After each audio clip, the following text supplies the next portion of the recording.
Never let a listing agent just come in and fluff it and say they can sell it for one amount and then it doesn't happen and then everybody's pissed off and losing money. Thank you for joining me on San Diego Home Tours today. I am Addie Jacobs.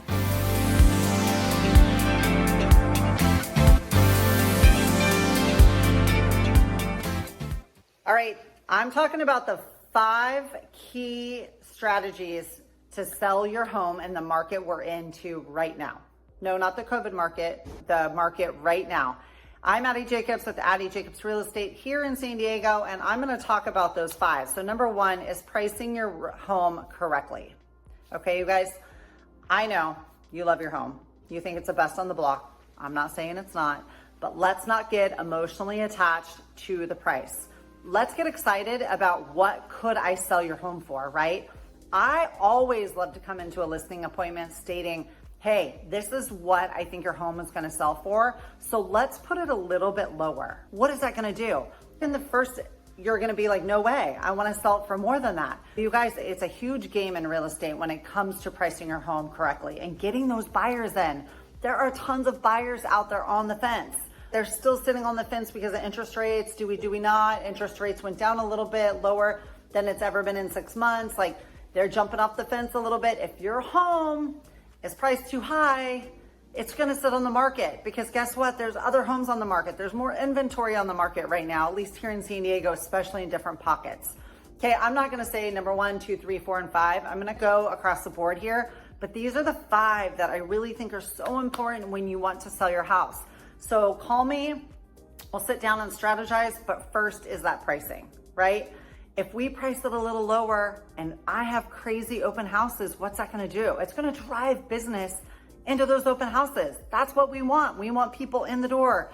And the second thing is, I love doing like open houses only for a couple hours because what's that gonna do? It's gonna bring in a ton more buyers at the same time. So what's that do? People look around and they're like, oh hell no, I want this house.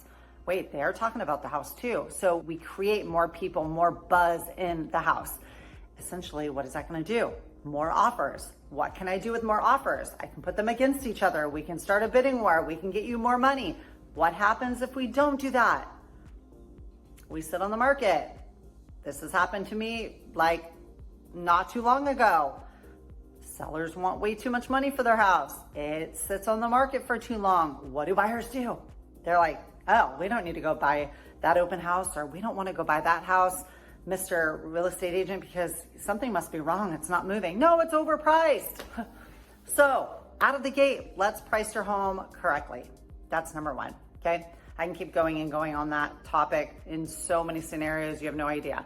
Number 2, interest rates affect the buyer, right? Interest rates are a bit higher. I met with my lender yesterday, Yasmin, and interest rates are lower now than they have been in 6 months. So what's that doing? More buyers off the fence.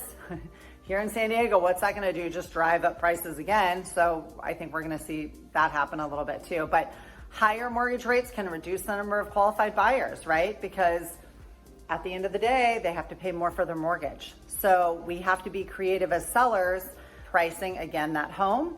The sellers may need to help with the buyer buy downs, right? The closing costs, things like that. So they can do maybe a 2-1 buy down, things like that. So sellers are in a little bit different position right now with helping with closing costs and to get that buyer in your house to buy, okay? Also, you want to keep an eye on the Federal Reserve decision because this impacts the market as well. So there's a lot going in, especially with the change of presidency. I can get all into that, but I won't. But it creates so much uncertainty in the world. All right, number 3 is the home presentation, okay? Don't just list your house super quick. If you're interested, let's say you call me right now and it's a Saturday and you're like, hey, I want to list my house like next Tuesday. Let's do it. Can we do it? I want to sell my house. I've had this happen. Great story. He wanted out within 3 days. He wanted to move across the states and he wanted to sell and he wanted up. Guys, we need to make sure that your house, let's take a step back. Let's make sure your house is in good order, great order. Okay, you guys, make sure we have some clean, fresh paint. Because let me tell you, even though you think your house doesn't smell like anything, we all have smells. We have animals, we have people in and out of the house. Let's do a fresh coat of paint. Let's get that painter in there. Let's change all the light bulbs so they all match, right? Let's do some stuff that's not gonna cost a whole lot of money, but presentation is definitely key when selling your home. So let's take a step back. Let's look at it. Let's get that gym equipment out of the living room and maybe into the garage. And I can help with that presentation. But we also want to maybe get it staged, professionally staged.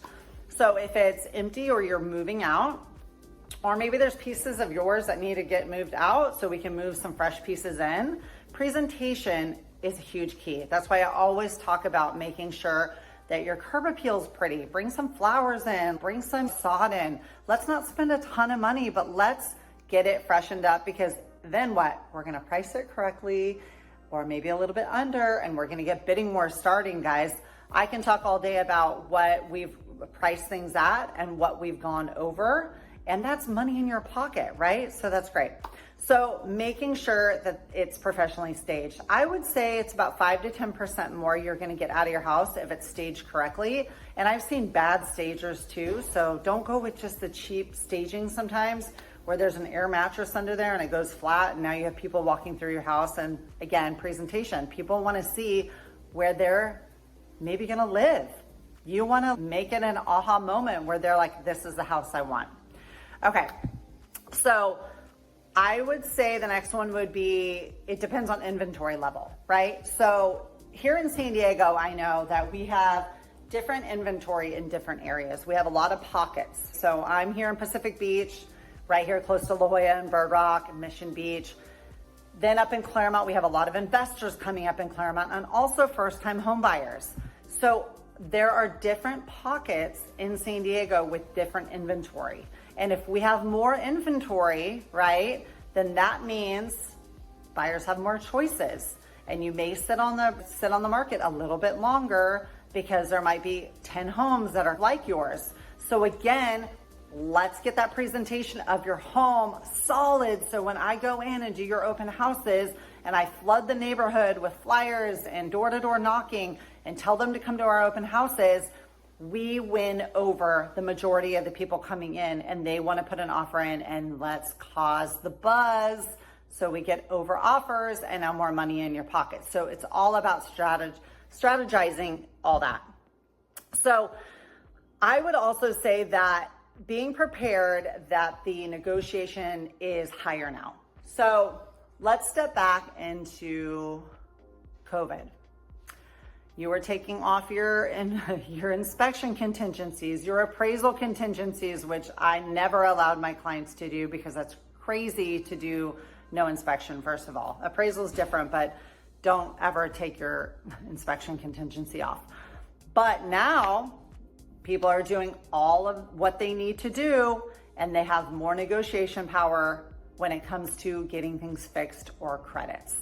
So sometimes it's good to go in and maybe get a pre-inspection. Some people don't like those, some people do like them. Sometimes I do like to go ahead and spend my own money on a pre-inspection so we can take a look at, hey, what do we need to fix? So we can show that to the potential buyers. Other times, depending on, again, the inventory selection out there, we choose not to do the inspection, put it on the MLS and get it out there in the buzz and let them do their own inspection, which, by the way, if you ever purchase a home and they just did an inspection, get your own inspection done, okay? Always get your own inspection done by your inspector. Okay. So those are my 5. What do you think? I would like to hear yours if you have any suggestions. There's so much power in knowing the knowledge of sitting down with me, going through the listing. What are we gonna do?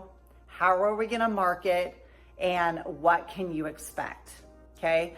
Don't ever let a listing agent just come in and fluff it and say they can sell it for one amount and then it doesn't happen and then everybody's pissed off and losing money. Let's get a strategic plan in action and go from there. All right, you guys, I'll talk to you later. Hopefully that has helped you. Reach out to me, DM me. Go ahead and download my seller's playbook. It's here on YouTube. And if you're listening to this on any other forum, I can send that to you. So just DM me, let me know. But I have a full free seller's playbook and I would love to help you out. I'll talk to you later.